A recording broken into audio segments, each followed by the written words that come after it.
Oh, it's recording. Hey, what's going on, YouTube? Lionel here, and today I have another fragrance review for you guys. If you want to know, just real quick, a quick disclaimer or preface. I'm doing so many videos right now because I'll have to slow down again, and these are a few things that I really wanted to get out there. Some things that were on my heart and mind. So anyway, school starts again for me Tuesday, and my MBA program has went from a traditional 6 month course to now accelerated programs. Um, and I've decided to take the last few classes online. Um, so which means it's going to be a nightmare. Nonetheless, just my schedule is getting more busy now. Both of my children are in sports, um, starting here in a couple of months. So it's just so much on my plate right now.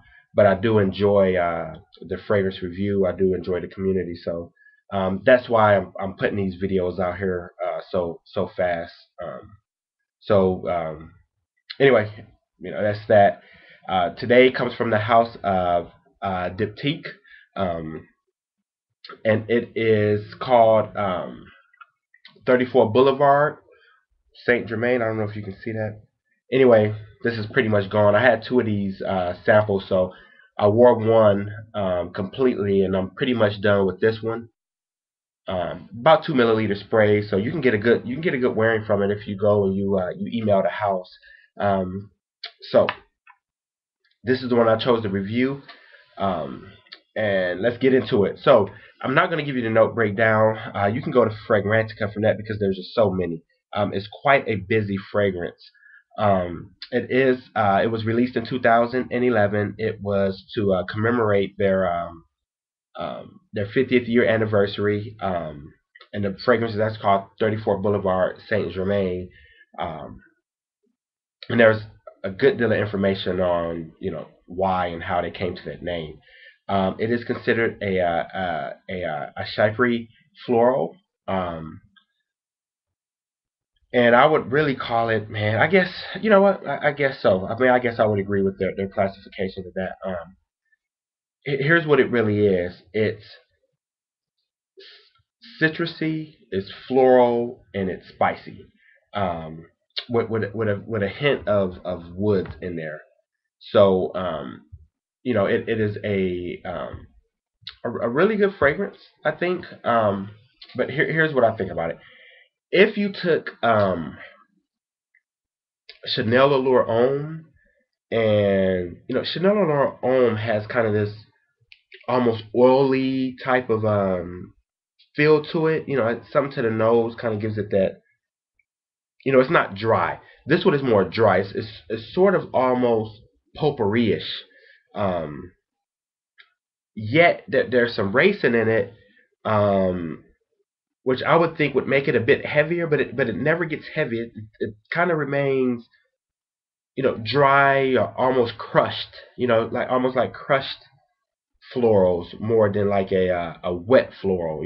Some fragrances, like to me, Chanel Allure Homme would be considered sort of a wet fragrance to me. Just on the skin, it's kind of oily and wet. Like the texture on this one is quite dry. So um, and here on the initial spray, you're gonna get almost a confusing blast to the nose. It's gonna be spicy and citrusy, um, um, and a tad bit woodsy, and then just say about this. The good thing about this fragrance is, and I don't know a lot about the other ones.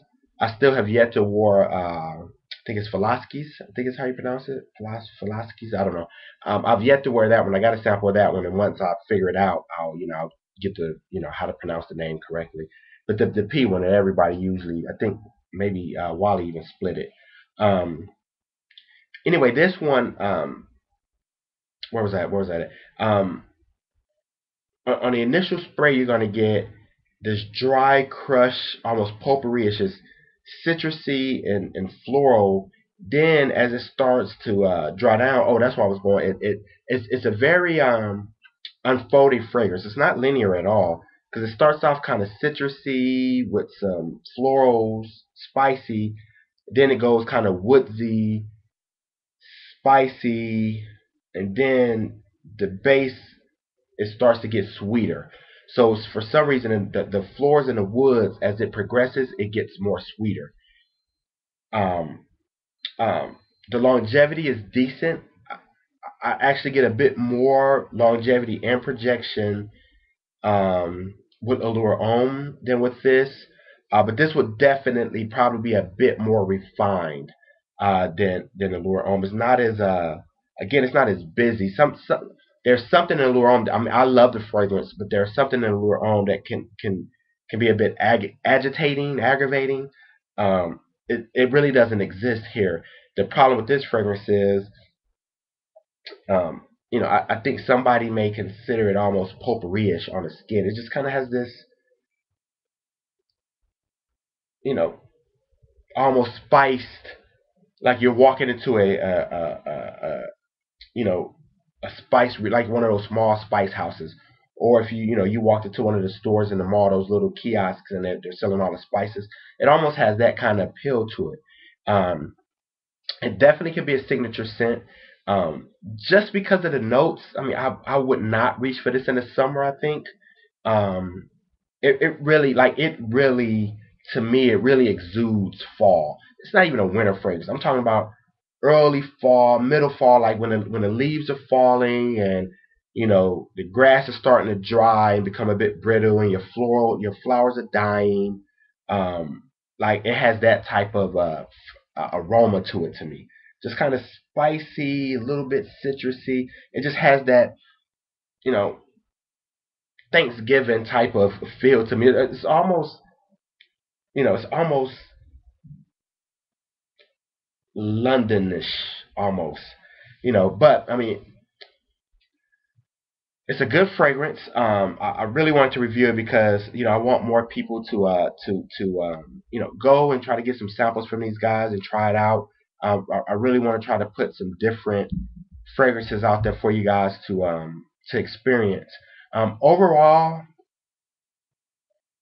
it's a it's a everything's a try. Spencer says this. I'm gonna always say it's definitely a try, but I don't think I would ever own a bottle of this. I think there's other things out there that that would suit my interest, but I think someone may fall in love with this. I think a fan of spicy florals with some woodsiness in it. I think would really love this. Can easily be a signature scent for quite a few people. Maybe a bit mature. Um, some people may even find the florals a bit feminine. Um, but overall, I'll give it about a 3 out of 5. Definitely something you should try. Longevity is about 6 to 8 hours. Projection gets a little close to the skin, about the 4 hour mark, but you still get something off the skin. Um, I would even go 8 to 10 on longevity, but it's such a skin scent. You just kind of get this sweet floral in the dry down. So overall, 3 out of 5. Um, I was never complimented on it at all, not once. Not one person smelled it and was like, "Oh, that smells good." Oh, it's okay. You know, like again, one of my coworkers said you smell sort of like potpourri. So I heard this house can do better. So check out what their other offerings. Again, the Philos- Philisakos. I don't know. That one is pretty popular around. I didn't want to read any of the reviews or listen to any of the reviews on that one before I wore it a couple of times. I tried to get a good impression about that fragrance. So anyway, you can email the house, Diptyque. They're somewhere in New York. One of the boutiques is in New York. So um, uh, give it a try. Give it a try. Let me know what you think. If you have this fragrance or if you smelled this fragrance, please comment and let me know what you think about this. I really like, a couple of people have come by and say, oh, this is what I experienced with that, or that smelled like this, or I got this. So I really enjoy that because, it helps me, get a more rounded opinion about a fragrance. So anyway, that's 34 Boulevard from Diptyque. Let me know what you think. Peace.